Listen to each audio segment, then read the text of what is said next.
Ajay Kajuria, is going to be the narrator of this particular book. I'll start with chapter 1, which is the Dogras, the land, and the people. Geography plays an important part in shaping the history of a nation or a large community.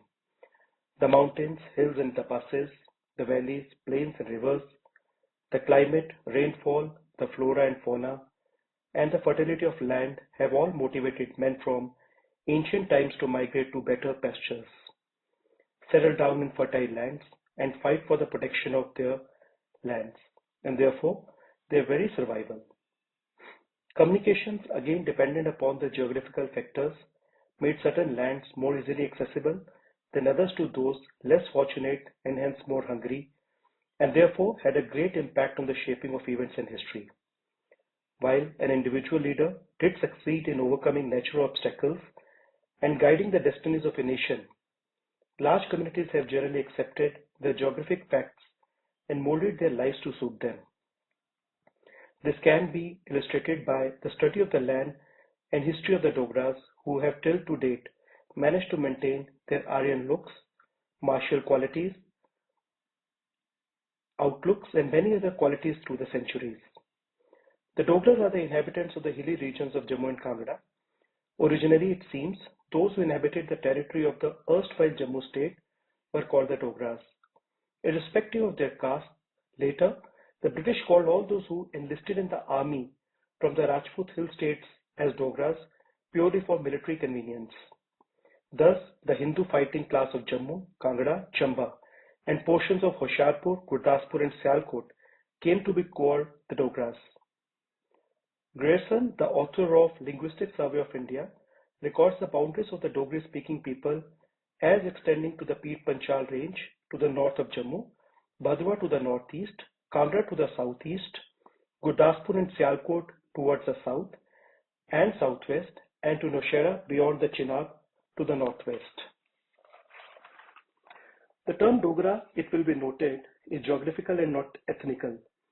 Scholars hold different views about the origin of the word Dogra. Some attribute it to the Durgata, the two lakes of Mansar and Suisa, some to Durgara, an ancient name of Jammu as evidenced in the Chamba copper plate grants, some to Devgiri, another Sanskrit name for the Himalayas, and yet some to Dongar, a Rajasthani word for a hill. The Dogras did have many contacts with the Rajput as well, be brought over later. It stands to reason that the word Dogra owes its origin to one who hails from the Durgara land or hilly country. Two factors of geography affected the history, culture and characteristics of the Dogras the most. There were the rugged nature of their land and its geographic location in relation to the main invasion route into India from the northwest. The entire region is full of low and long hills spread over the large tract, which is generally known as a region of outer hills of the great Himalayan range. The hills run generally parallel to one another and are around 600 to 1000 meters high. Their height increases generally in the north toward the watershed dividing the region from the Srinagar Valley. Between the narrow and rocky valleys are dry streams which abound in water during the rainy season, which lasts from July to September. Like the Punjab, this area also gets winter rains in December and January. The usually dry streams became very wide as they near the plains, and being full of stones, it becomes difficult to negotiate them when dry and practically impossible to cross them during the rains when water flows fast in them. The main rivers are the Chenab, the Satluj, and the Tavi. These look like streams during summers but become large rivers in the rainy season. The main crops are rice, maize, wheat, and potato. The hilly areas cultivated in patches. The outer hills are thick with forest, although the rocky hills in the center of the region are devoid of large growth. Large tracts of land are irrigated these days. In the earlier era, all cultivations depend upon the vagaries of nature. The population in earlier times, therefore, was sparse. According to 1971 census, the Dogra number was about 13 lakhs. Summers are very hot, like the adjoining plains of the Punjab, and winters are very cold.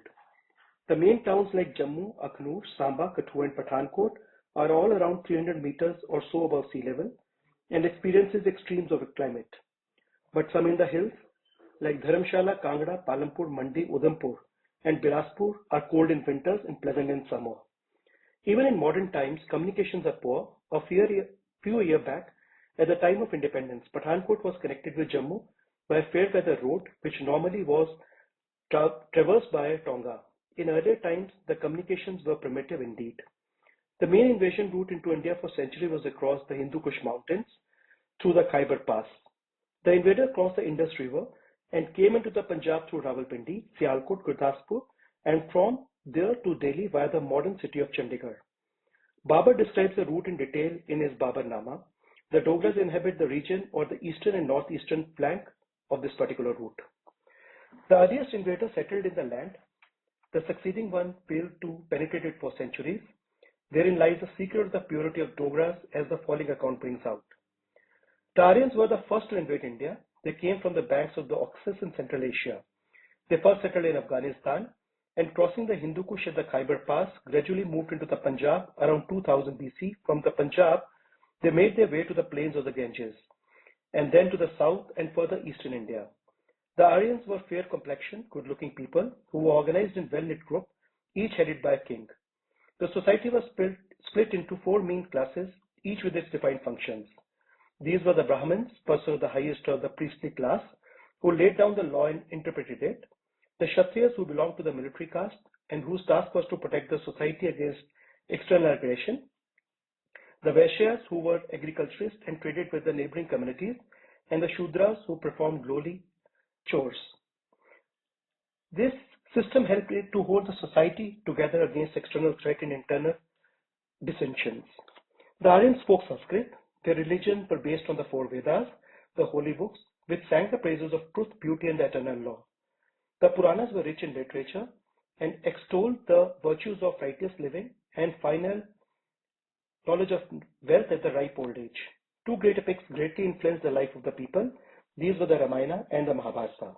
The Hindu sages had made deep inquiry into the nature of life and existence well before the earliest thinkers in the West, like Pythagoras and Socrates, were born. The sages taught the people to worship idols, which were and housed in their temples. The Kshatriya king constantly fought among themselves according to the rules of warfare laid down in the books. Their feuds and wars did not destroy the sense of culture and the established way of life of the Hindus. Dharma or religion flourished despite these constant feuds. Even the great 18-day war of Mahabharata did not destroy the fabric of religion. In fact, it gave the Gita to the Hindus. But in AD 1000, the Hindu culture received a rude jolt when Muhammad of Ghazni, a Mohammedan Turk, invaded India through the Khyber. Mahmud came 17 times, and each time wreaked havoc in the countryside. He destroyed temples and idols, pillaged whole cities, killed hundreds of thousands of men and women, and enforced his religion on the people who came in his way. The Turkish hordes were better armed, and their tactics of total destruction were quite new to the Hindus. Mahmud's invasions were only the beginning. More Mohammedan invaders followed him in subsequent centuries. The Ghurids established the kingdom in Delhi. The Mughals were the next to come and rule India. The fury of the invaders befell those Hindus who lived on their roots, mostly those in the Punjab. Those who had settled down in the hilly regions of Jammu and Kangra suffered the least because of difficulties of communications, as brought out above. These hill peoples, now called the Dogras, retain the purity of their different classes, their Aryan heritage, religion, scriptures, traditions, and culture. It's for this reason that it is said that there is no race in the world of more ancient lineage and purer descent than the Dogras, with the exception of the Jews. The village life in the hills was peaceful and change was slow to come. Village councils gave ruling according to old established traditions. The Brahman priest interpreted the scriptures, each according to his conscience and understanding. The people governed the daily lives as set out in the religious books and followed the customs as of the community. The caste became firmly rooted in the minds of people who added more subcaste as suited in the life of the society. Rituals became the order of the day. The king became more conscious of the right to property and followed the Rajdharma, the duties of the king as laid down by Kautilya, the Brahman minister of Chandragupta Maurya. Because of the difficulties of communications, the Maharaja or the king of the kings had to rely on the subordinate kings to carry out his orders. Each small king, particularly in the hills, became more or less independent and paid tributes to the Maharaja only when he had to. Otherwise, he ruled and carried out an independent king and allowed himself the same latitudes of lax behavior permitted by Kautilya to the royalties. The Dogras retained not only the religion and traditions of the old Aryans, but also their good looks and fair complexion. They stand apart due to their narrow, arched eyebrows, fine nose, narrow nostrils, and simple but good manners. Life in the hills made them physically tough, patient, and capable of enduring fatigue. The influence of the Hindu religion and its emphasis on truth made them honest, little given to intrigue, extremely loyal, and displaying almost boyish simplicity of character. The Kshatriyas made courageous, brave, and chivalrous fighters. In fact, the society and political system threw up a military atrocity of the aristocracy of the feudal type. The above generalities can best be appreciated by taking a closer look at the history of these remarkable people. As brought out earlier, the Aryans slowly spread into the plains of the Ganges from the Punjab.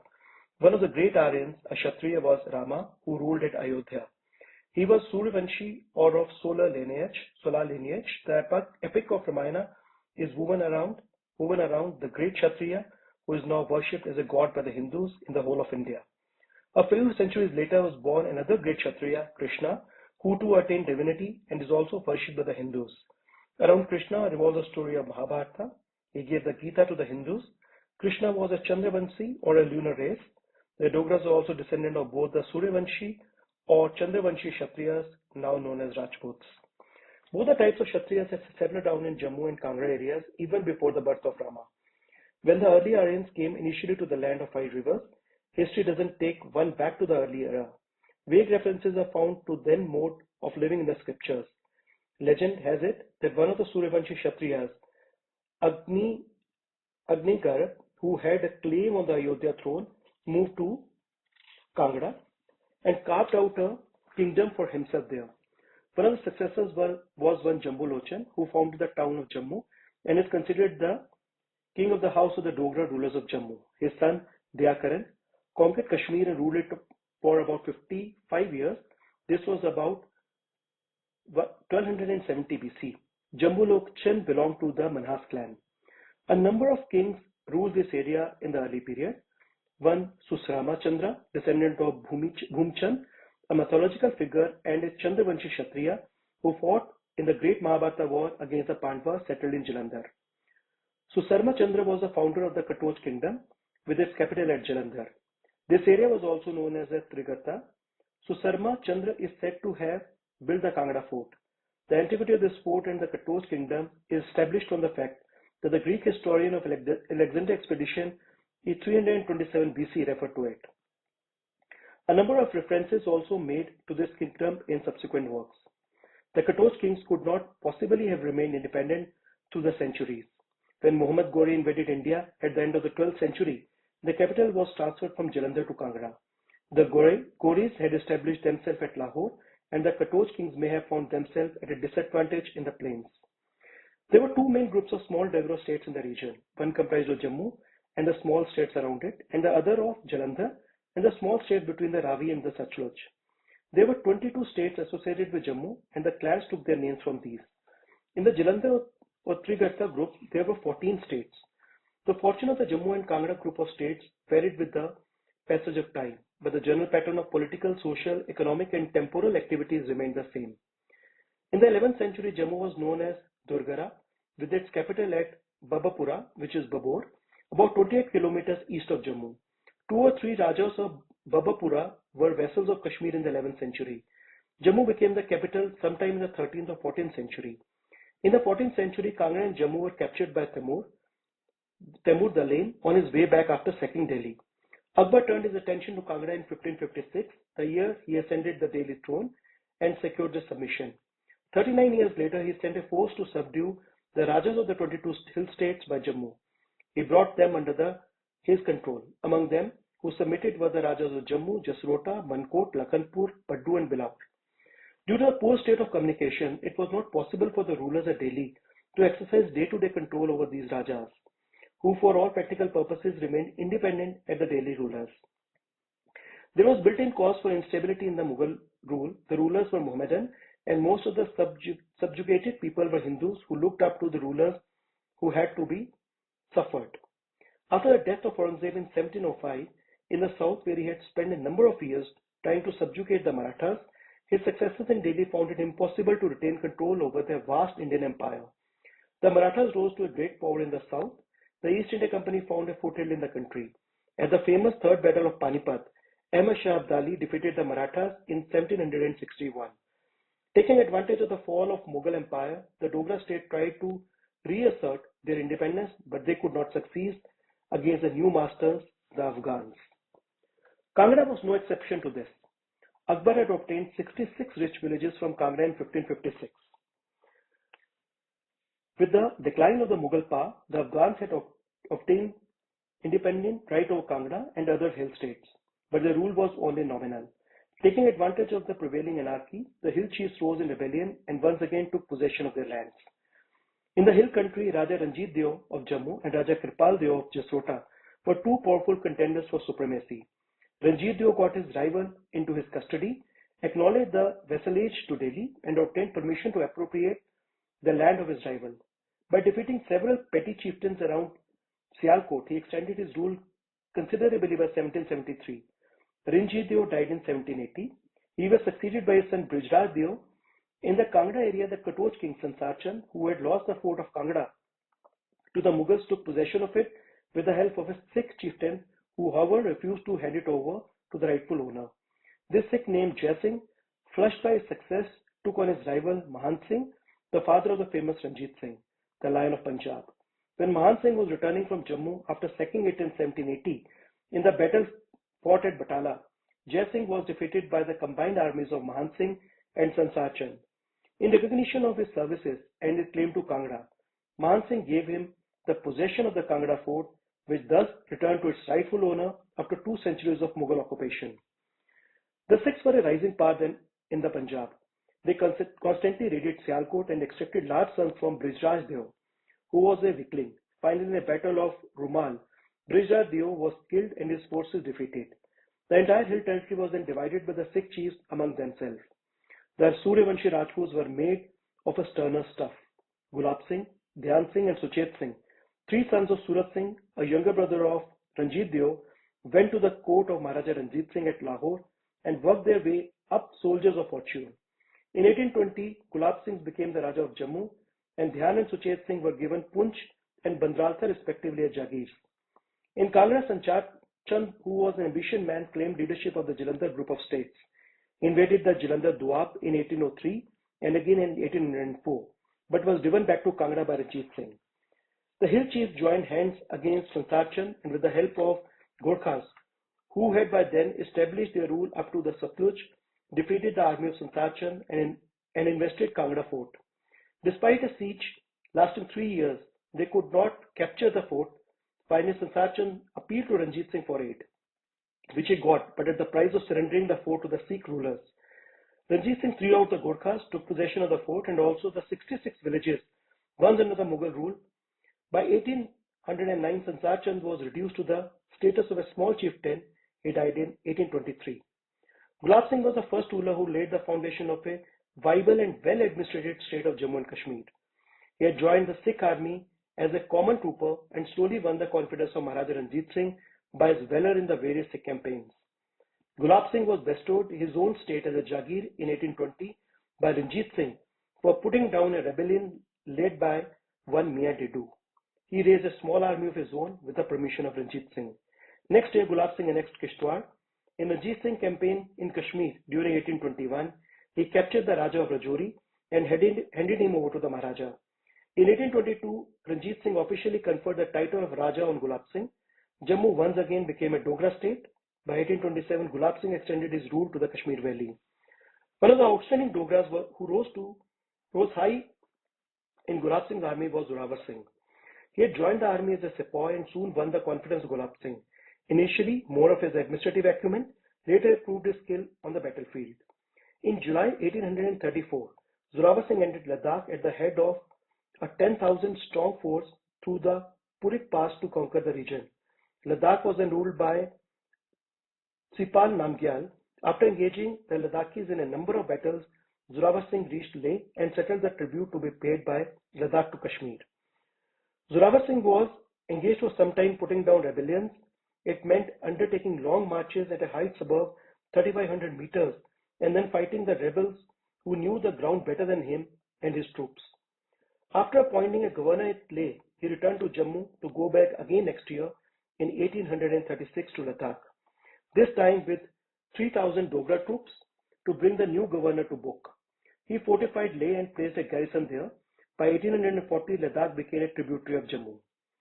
General Zorawar Singh next returned his attention to Baltistan, which consisted of three states of Skardu, Gilgit and Hunza. He organized a Ladakhi force to augment his Dogra troops and advanced towards Skardu on the pretext of helping Muhammad Shah to gain the Skardu kingdom. He left Leh at the end of 1840 and in the winter at the beginning of 1841 found himself in a difficult position due to lack of supplies and the loss of one of his columns due to attack by the Baltis. Crossing the fast-flowing Indus was a problem. The only crossing site was well guarded. He found another a few kilometers away, and the skillful use of his infantry and cavalry overcame the strong defenses of Skardu. He installed Muhammad Shah at Skardu, brought it under the control of Jammu, and then sent his forces to Gilgit and Hunza. In May 1841, Zorawar Singh undertook a more difficult and disastrous expedition to invade Tibet with a force of 5,000 troops comprising of Dogras, Ladakhis, and Baltis. He overran Rudok and Gartok and reached Tirithapuri on the Satluj of the Mansuro area. The Tibetan allowed him to enter that deep in the inhospitable land. When the winter set in, they attacked Zorawar Singh's force. On 12 December 1841, in a battle that had commenced 2 days earlier, Zorawar Singh was killed. The force retreated as best as it could, many being taken prisoner and large number perishing in the severe cold. This is the first detailed account available of a great Dogra general who was daring, determined, and of his simple habits. He took his army 6 times over the snow-clad ranges of Ladakh and Baltistan, over 4,500 meters above sea level, where the plains people experienced difficulty in breathing. He not only conquered large territories, but also gave the people stable and good administration. Regarding his simple habit, it is said that he wore only the clothes presented to him by the Maharaja and didn't accept any present for himself. He passed on all the gifts to Jammu, an unusual trait for those times. Maharaja Ranjit Singh died in 1839. Taking advantage of the political turmoil in Lahore, Gulab Singh had gone ahead with the extension of his territory in the north. The British had by now become a major power south of Punjab and gained considerable influence at the Lahore Darbar. They tried to recall Zorawar Singh, who had, in the meanwhile, died a hero's death in the Tibetan campaign. After the death of Ranjit Singh, the Khalsa or Sikh army became mutinous. The British decided to march onto Lahore and defeated the Sikh army at Sobran on the Satluj. The subsequent treaty of 1846, the Sikhs surrendered the Jalandhar Duar to the British and also gave their consent to Gulab Singh becoming a Maharaja and independent king. The British also accepted his claim to Kashmir and Gulab Singh became the Maharaja of Jammu and Kashmir. To establish his rule firmly in Kashmir, Maharaja Gulab Singh had to seek assistance from the British. He soon brought peace to the valley and improved the condition of his subjects. He also resisted all attempts of the British to increase their influence in the valley. In 1856, he installed his son Ranbir Singh as a ruler of Jammu and Kashmir and went into retirement. During the mutiny of 1857, Ranbir Singh dispatched a large force to assist the British in the siege of Delhi. Gulab Singh died in August 1857. After the death of Raja Sansar Chand in 1823, his son fell out with Maharaja Ranjit Singh. In 1833, Sansar Chand's grandson Pramod Singh was permitted to return to Kangra. After the First Sikh War, the hill country between the Beas and the Satluj came under the British control. The government merely confirmed the various Rajas in their Jagis. This angered the Rajas of Kangra, Nurpur and other small states who rose in rebellion in 1848.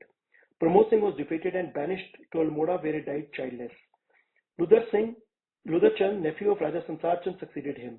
His grandson Maharaja Sir Jayachand KCIE CSI held the honorary rank of Lieutenant Colonel in the 1st PWO Battalion, the 17th Dogra Regiment.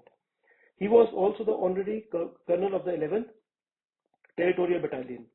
The title of Maharaja was conferred upon him as a personal distinction in recognition of his services during World War I.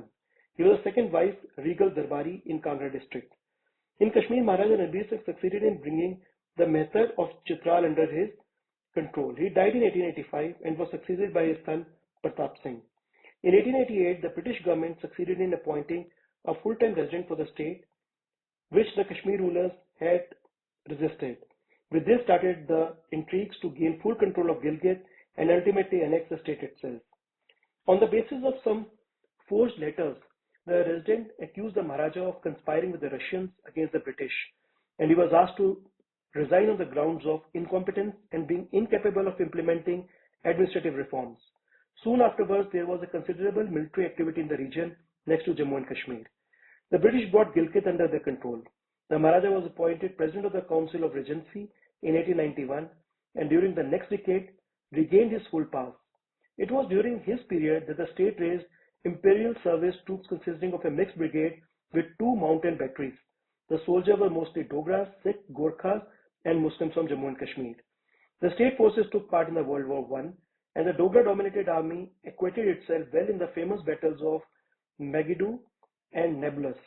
Medals were granted to certain troops of the state, and the Maharaja was conferred with the rank of Major General and later Lieutenant General. Maharaja Pratap Singh was attached to 37 Dogra, now 1st Dogra, in May 1888 as Honorary Colonel. He died in 1925 and was succeeded by his nephew Hari Singh in March 1926, aided by the new Maharaja's persistent effort to regain full administrative control of the frontier districts and by the nationalistic statements. At a round table conference at London, the British created such a situation in the state that he had to withdraw his administrators from Gilgit and hand it over to them on a lease for 60 years in 1935, but the territory continued to be included in the Jammu and Kashmir state. During this period, there was a considerable political awakening in India. It had its repercussions in the state as well. There were communal violences in Srinagar, followed by riots in Jammu and Mirpur. The Muslim Conference, organized in 1932, with Sheikh Abdullah as its president, agitated for a more representative government. During World War II, the state forces took active part in different campaigns. The political event leading to the refusal of the Maharaja to sign the instrument of accession on 15th August 1947 and the subsequent event leading to the induction of Indian troops, including the battalions of the Dogra Regiment, form part of recent history and dealt with the subsequent chapters. Maharaja Sir Hari Singh was attached as Honorary Colonel to the 1st Battalion, the 17th Dogra Regiment, in November 1926. Later, he became an honorary Lieutenant General in 1944. In 1949, Yuvraj Karan Singh, son of Maharaja Hari Singh, was appointed regent by his father. Therefore, he was head for 18 years as regent from 1949 to 1952, as elected Sadr Riyasat from 1952 to 1965, and as a governor from 1965 till March 1967. He was then inducted as a member of the Union Cabinet and also elected from the J&K constituency to the Parliament. In the subsequent elections, he held his seat from this constituency. He was a Minister for Tourism and Civil Aviation for 6 years and of Health and Family Planning for 2 years since 1973. In 1957, he passed his MA examination of the Delhi University and also earned his doctorate. He holds the honorary rank of Major General in the Army and is honorary Colonel of the Jammu and Kashmir Rifles. Dr. Karan Singh is the author of many books and is a recognized poet. He has written the regimental song of the Dogra Regiment, Dikhile Dogra Desh, which is reproduced elsewhere in the book. The brief history above takes note mainly of the two states of Jammu and Kashmir and Kangra. Besides these, there were a number of small principalities listed earlier in these pages. Some of these were found in the 14th or 15th century. One such small state was Mankot, now known as Ramkot. It was annexed by Gulab Singh in 1821. The last head of this family was Raja Naran Singh, who was commissioned in the 11th Battalion, later became the first Indian commandant of the Dogra Regimental Center at Jalandhar from September 1947 to May 1948. Four other states are of particular relevance to the history as the units were absorbed in the Dogra Regiment in 1947. These are the states of Suket, Mandi, Chamba and Sirmaur. Suket was founded by one Bir Singh, a Rajput from Bengal. It became tributaries to the Sikhs in 1809, but was never annexed by them. After the Battle of Sobraon, the state was included in the territory ceded to the British. Mandi was founded about 1170 by the head of a branch of the Suket family. Like Suket, Mandi became tributary to the Sikhs in 1809, but was never annexed. Chamba was founded about 530 AD by a Suryavanshi Rajput. It remained free from Mohammedan influence till the middle of the 16th century. It came under the Sikhs at the end of Durrani rule in 1766. On the conclusion of the First Sikh War, all the hill country between the Indus and the Ravi, including Chamba, was transferred to Maharaja Gulab Singh of Jammu. Sirmaur was founded in 1095 by the Raja of Jaisalmer. These four states were permitted to retain their territories, and Rajas maintained their own force equivalent to 1 or 2 infantry companies each. These companies carried their own distinctive badges and were merged in the 16th Battalion of the Dogra Regiment when it was raised at Yole in May 1949. The above brief history covering the two principal houses of the Dogra shows that their rulers successfully managed to retain their separate identity despite Mohammedan invasions and ingress in their land. They maintained their military tradition of valor, which enabled Zorawar Singh to overcome the geographic factor and carry their flag to Ladakh, Baltistan, and Tibet in the north. Like in the rest of India, still recent times, the joint family system was followed among the Dogras. Most of them lived in the village managed by village councils and headed by a Lambardar. The Pandit, the Brahmin priest, holds an important place in their lives. He conducts all religious ceremonies, prepares a horoscope at the time of birth of a child, solemnizes a marriage, and performs the last rites on a death. The Kshatriyas or Rajputs joined the armed forces. The Vaishya took to look after agriculture and so on. Although some social changes such as abolition of untouchability have taken place now, and even large number of Brahmins and other castes have joined the defense services. But held the Dogras together during the period when might alone was right and still binds them together in the deep faith in their religion. The Dogras worship their goddess Durga in a various form, with possible deeper and ecstatic affection. Every Dogra visits the temple of Vaishno Devi not once but as many times as possible in his lifetime. The temple is situated in the Trikuta mountain off Jammu Udhampur road and an altitude of over 1500 meters. It is not easily accessible even today. Its known history dates back to the 7th century. Even the Sikh Gurus paid homage to the Devi. Another famous temple is that of Bajreshwari Devi at Kangra. Mahmud of Ghazni, the iconoclast, had destroyed the temple, but it was restored by Raja Todermal, Akbar's Brahmin minister.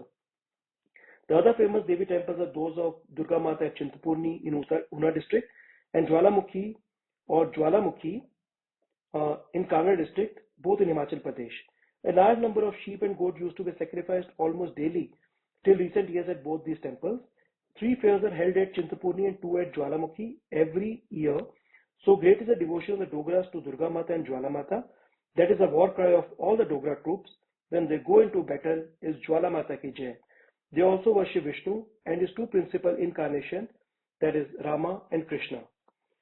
With equal fervor, the Raghunath temple in Jammu, which houses the idol of Shri Rama, is an important holy shrine in the city. The Hindu tradition and custom took deep roots among these people who were not fighting for the king or land, led a simple life in the hills. Because of geographical isolation, they developed some customs of their own and spoke Dogri. It belongs to Western Pahadi group of speeches and like Punjabi and Hindi is an offshoot of Sorsani Prakrit. It also considerable body of written literature. When the British came in contact with them after the First Sikh War, they recognized their military virtue and literally fell in love with them. They appreciated their courtly manners, good behavior, high courage and physical endurance. British officers called them the gentlemen of the Indian Army.